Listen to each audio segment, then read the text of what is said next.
मुकेश एक किसान था जो कि दूसरे गांव से राजगढ़ गांव में आया था। वो वहां पर एक घर खरीदते हैं जिसके अंदर उसकी बेटी रानी और वो रहते थे। मुकेश की बीवी मर चुकी थी, इसलिए उसे रानी का अकेले ही ध्यान रखना पड़ता था।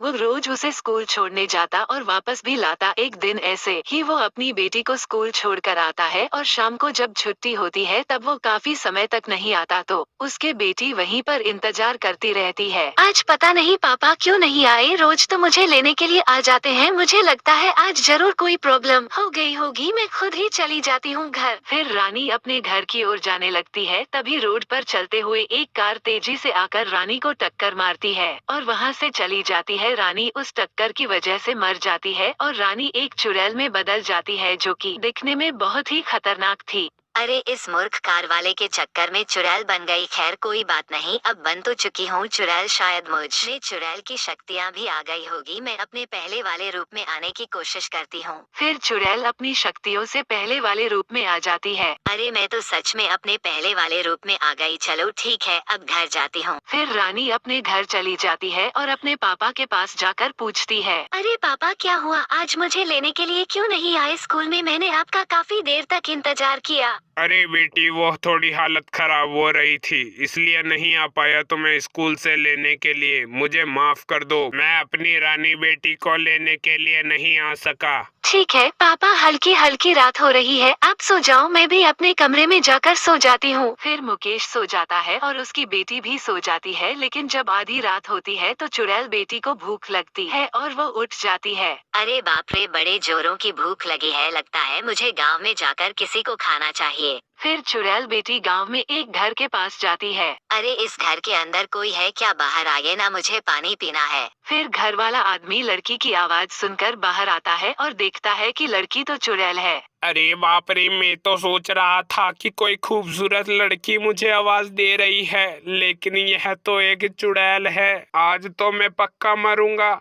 हाँ आदमी, तूने सही कहा, तेरा मरने का दिन है आज, और अब तू मरेगा मेरे हाथों। फिर चुड़ैल उस पर हमला करके उसे मार देती है और फिर घर आकर सो जाती है। और फिर अगले दिन गांव के सभी लोग सिर्फ उस चुड़ैल और उस आदमी की मौत के बारे में ही बात करते रहते हैं।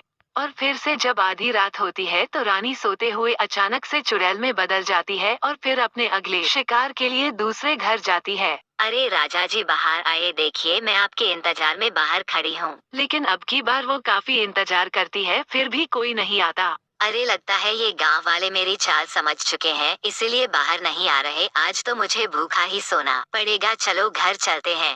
फिर चुड़ैल घर को छोड़कर वापस अपने घर आ जाती है और सो जाती है। भूखे होने की वजह से वो अगले दिन सोफे पर उसी बारे में सोच रही थी। अरे कल सुबह की भूखी हूँ, अगर मुझे कोई नहीं मिला तो मैं खुद ही मर जाऊंगी। अभी उसके पापा उसकी दादी को लेकर आते हैं। अरे बेटी रानी, देखो तुम्हारी दादी को भी लेकर आ गया मैं आज। अभी तुम्हारी दादी को तुम्हारे पास ही रखो, मुझे सरपंच जी से कोई काम है, मैं वो काम पूरा करके कल आ जाऊंगा। अरे मेरे बेटे तू चिंता मत ले, हम दोनों रह लेंगे, तुम 2 क्या 3 दिनों के लिए जाओ। फिर मुकेश मुखिया जी के पास जाता है। उन लोगों का 2 दिनों तक काम चलना था। अरे बेटा मुकेश, मुझे माफ करना, आज मैं काम नहीं चला पाऊंगा। हम आज से नहीं, कल से काम स्टार्ट करेंगे। आज तुम घर पर चले जाओ, मुझे माफ करना, मैंने तुम्हें बुला लिया इसलिए। अरे सरपंच जी, कोई फर्क नहीं पड़ता, मैं वैसे भी घर पर खाली ही बैठा था, यहाँ पर आ गया तो क्या फर्क पड़ गया। ऐसा बोलकर मुकेश फिर से अपने घर की ओर जाने लगता है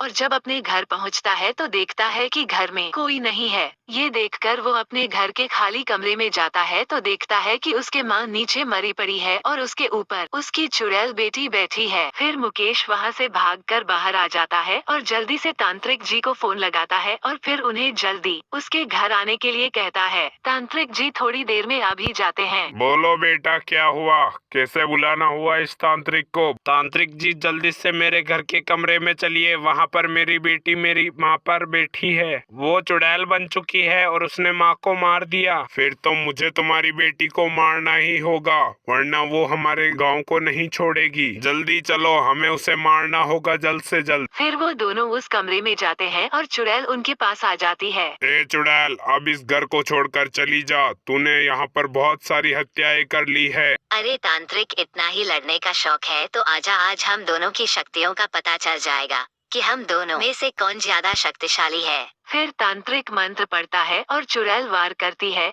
दोनों ही जलकर राख हो जाते हैं, लेकिन रानी के पिता को अपनी बेटी खोने का बड़ा दुख होता है।